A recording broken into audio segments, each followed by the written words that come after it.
Hello everyone, welcome to another Jurassic World Evolution 2 video. Literally seconds ago I just finalised watching Development Diary number 3 and I'm sure loads of you guys have probably finished watching it at the same time as me.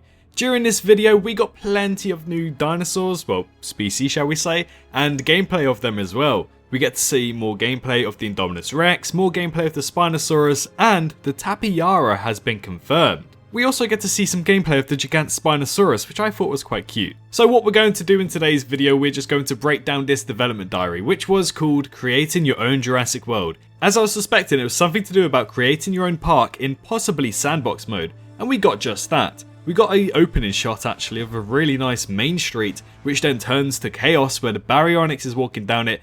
And if you look closely, it seems like a Pteranodon lands over there, but looking at it again, it looks quite small to be a Pteranodon, not too sure what that could be. Either way, still, it's a really nice feature. And then we are greeted with an overview shot of what seems to be a sandbox map. And from what Rich Newbold says during his video, it seems like the whole of this map that you see right before you is buildable. I don't know how much that's going to play out, because looking at it, to be honest, it does seem like you've got some map limitations right at the back over there. However, they did say we've got a large amount of map to build on. And personally, for my standards, I don't know about yours, but the map that's shown with buildable area and also buildings on it doesn't seem too big to what they were kind of expecting, or let's say mentioning. But where the trees are very heavy and all the way to the background, I believe that is what you call a big map. Not a huge map, but a big map.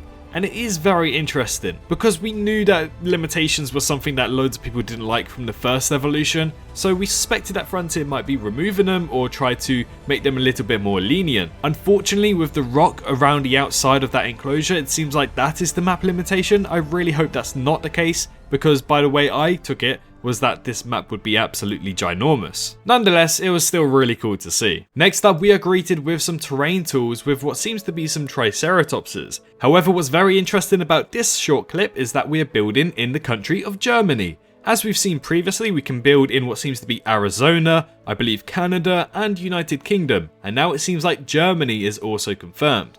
This is interesting because maybe we can build on certain countries. Either way, it's nice to see that Europe is also going to get some maps to build on as well, and not just United Kingdom. Now, a really cool feature that I've only just managed to point out here is that if you look in the right hand side, you can see the paleomedical or the ranger team driving through the forest, and as it comes up against some water, it breaks. And then all of a sudden, its wheels lift into the air, which is actually really cool attention to detail. I really like that, that was quite interesting. Next up, we get confirmation that we can return to Isla Nublar and Isla Sorna in Jurassic World Evolution 2, where we will be able to build our own Jurassic Parks and also our Jurassic Worlds. We also get to see a look at the tornado breaking through what seems to be Jurassic Park at this time, and also the T-Rex kind of breaking out. A Jurassic Park 1 themed T-Rex, shall we say. We get a good look at the San Diego map as well, with what seems to be the amphitheater to the left, and they're talking about storming the fences during this clip, because as you guys can see in the next one, it seems to have sandstorms running through the park. And as confirmed previously, mixed eras are confirmed.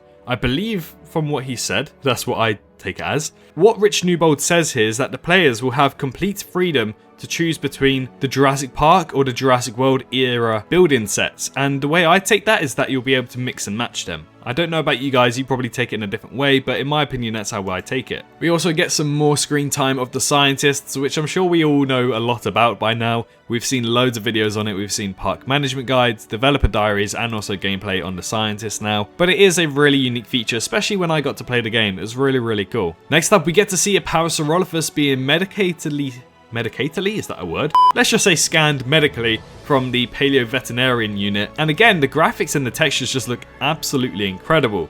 Again, beta in-game footage. We also get to see a short snippet here of the scientists treating what seems to be a Parasaurolophus with a major fracture. Not sure where the fracture is, but it has a major fracture, so they have to treat the injury. Next up is a close-up scene of the Diplodocus and the Chasmosaurus, as well as the Ranger Post.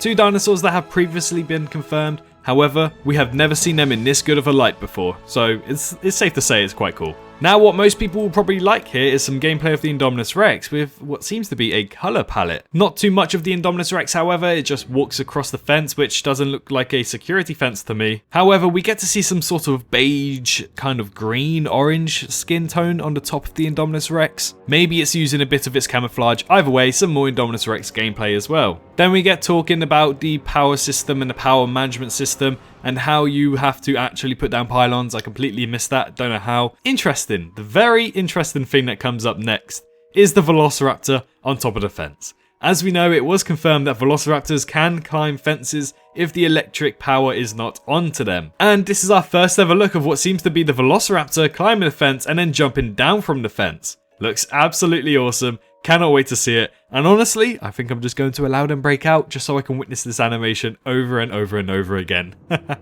But yes, one of my favourite scenes from this for sure. It's been a while since we've seen anything of the sorts. However, what most people are probably here for is the Spinosaurus gameplay. And here it is. Beta in-game footage of the Spinosaurus walking across this viewing gallery, which is called Viewing Gallery 17, so there's plenty of viewing galleries.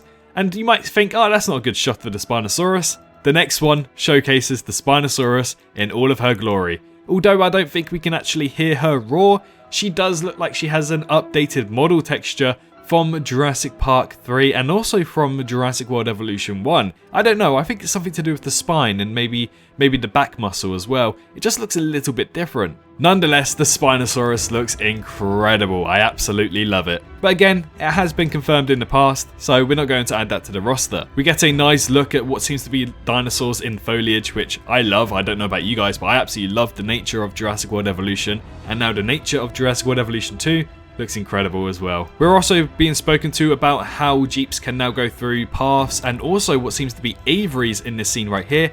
And in a blink and you miss it scene, you can see a drone driving across, well, I wouldn't say driving, but flying across the aviary as well, which I don't know what that could be used for. Maybe that's the new paleomedical facility for aviaries. Maybe that's how they find out what the dinosaurs are feeling, or shall I say flying reptiles. But the next scene confirms a new species, the Tapejara. The Tapejara was something that we've wanted to see for so long, and it wasn't confirmed anywhere. And with the avian species roster growing and growing, our fears were that the Tapejara weren't going to make it. But now it has, our first gameplay of the Tapejara, and boy is it awesome. And after that we are shown how we can genetically modify our avian species as well. And there's some really cool scenes in there, especially the one with the Tropionaphus. There are so many Tropionaphuses there, which just look incredible. I love them. I love them so much.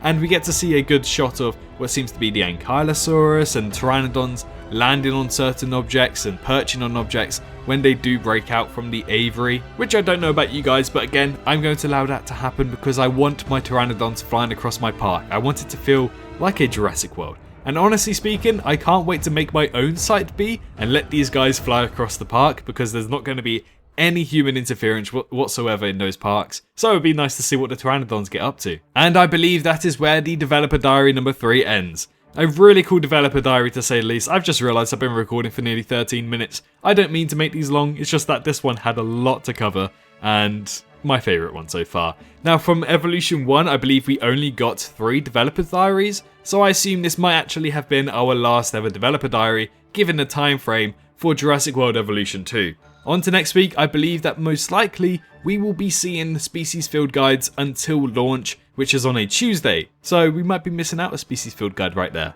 Nonetheless, I hope you guys enjoyed today's video. If you did enjoy today's video, why not leave a like and also let me know your thoughts of this developer diary in the comment section down below. If you are new around here, do consider subscribing for more Jurassic World Evolution 2 content, but most importantly, stay safe out there, and I can't wait to see you all in the next one. Bye bye.